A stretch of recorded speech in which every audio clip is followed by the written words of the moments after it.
Thank you. Thank you. I wanted to show you something unknown, so we'll start with that.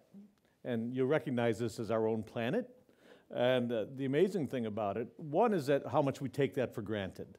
That's not an easy picture to get. You know, it takes a whole lot of technology to be able, as a species, to leave Earth and get out this far, turn around, and look at Earth. But the thing about it is that it makes us think that we know everything about the planet because we can see it all, and we really can't see it all because most of the Earth looks like that.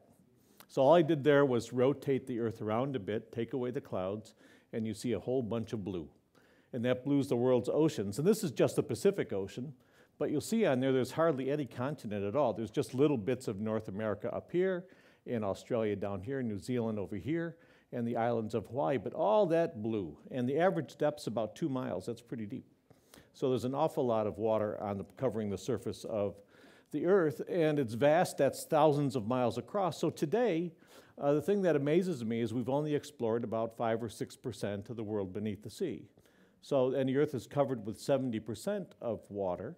So the fact that we've only explored 5% of most of the planet means that we're pretty much living on an unexplored planet, and that's a bit odd, right? We should be understanding the Earth that we live on. And you know what? The other thing is that we think that we know the ocean because we're familiar with this, right? That's how most of us think about the sea, is that it's the beach, and it's not so much the beach, right? The beach is important to us, and it's a lot of fun.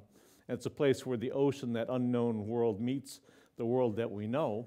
But that's not the way that what we need to understand. We need to go over the horizon.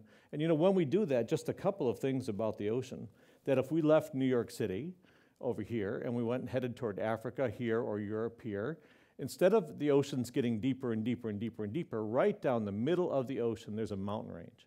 It's the greatest mountain range on Earth. It's called the Mid-Oceanic Ridge. Altogether, it's 50,000 miles long. I'll show you on the next picture about how long it really is. And it's cut by these canyons. There's thousands of those that are many, many times wider, many, many times deeper than the Grand Canyon. It's got underwater rivers that flow around it. It's got most of the earthquakes and volcanoes on Earth are on top of that mountain range. It's exactly the same shape. You see that bit of the mid-ocean ridge is that shape of Africa and that shape of North America. So this used to go there, and that used to go here, this used to go here, and that used to go here. It's a very important feature on the planet, but we've hardly explored it at all. And most people don't even know that it's out there. This is a better picture of it. So here's that mid-ocean ridge again, coming through the Atlantic and then into the Indian Ocean, and then eventually down between Australia and Antarctica, and then into the Pacific Ocean. So 50,000 miles long. But think about it, those are the Alps. That's the Alps right there, the Rocky Mountains right there. Look at this mountain range, okay, with thousands and thousands of peaks higher than the peaks. So I said there's rivers. There's also waterfalls. The greatest waterfall on Earth is not where we say it is, Angel Falls. That's a beautiful waterfall, or Niagara Falls, another beautiful waterfall.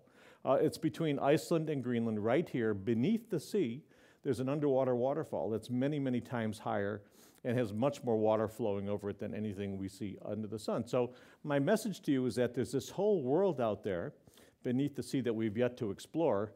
And with things like submarines, this is our submarine Elvin, where 3 people get into the submarine and go down to the bottom, and we use robots. We're beginning to understand a little bit more about that world. It's very exciting, but it also turns out to be very important. Almost every dive, very mysterious. This is a puddle of water in the dark of being lit up, and you see the water right there. Some of these can be the size of a lake, but you can see the water there. The thing is that that's at the bottom of the ocean.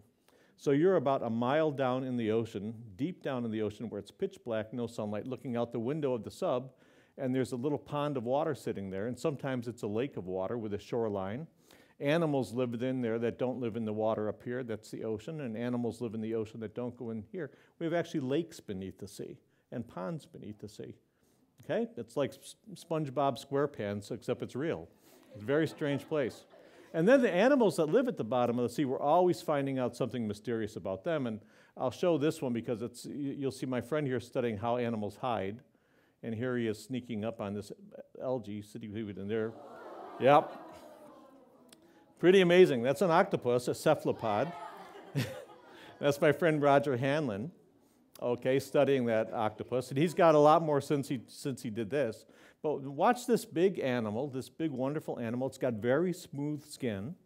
And it's hard to believe that that animal on the right, that's his eye right there. I always worry about pointing the laser at the octopus's eye, but that's the octopus. This animal, how hard is it to believe that this can turn into that? And this is slow motion. Really, it does it like that. And there he's gone.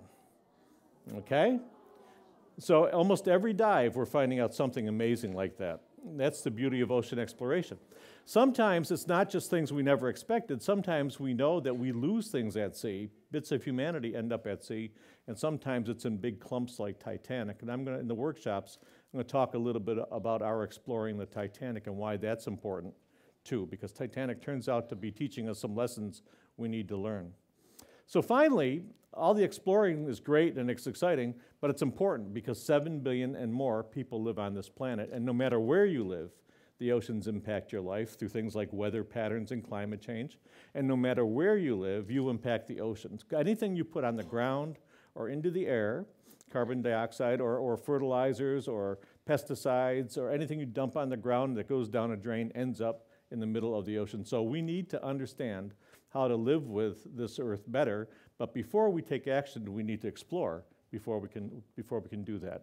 So next time you see this image, just don't take it for granted and recognize you're looking at something that's very wonderful. It's home, and it's a place we need to explore. Thank you very much. Okay.